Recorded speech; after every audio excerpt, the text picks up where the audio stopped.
कि राम ने 20% की हानि पर एक प्लॉट को 6,55,000 में बेच दिया। 15% का लाभ कमाने के लिए उसे इस प्लॉट को कितने रुपए में बेचना चाहिए? बता सकता है आप में से कोई?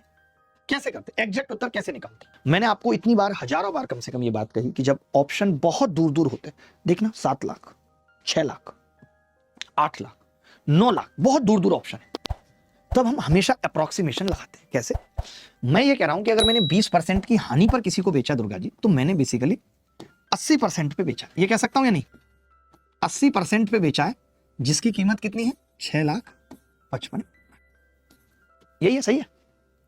मुझे 15% लाभ चाहिए, यानी मुझे उस वस्तु को 115% पर बेचना। बोलो, बेचना चलेगा? सही, 115।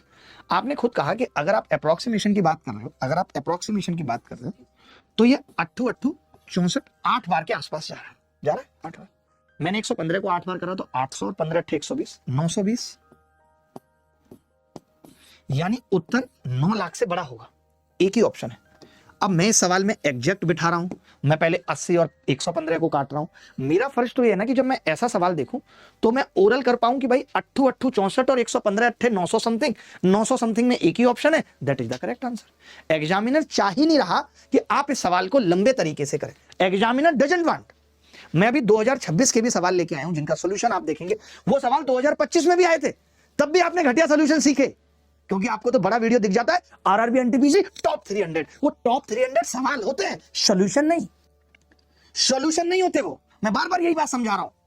आज दुर्गा जी मैं वो सवाल लेके आया हूं जो 2025 में भी आए। मैंने इनको बताया कि इनका आसान तरीका ये नहीं माने, 8 सवाल आ गए 2026 में।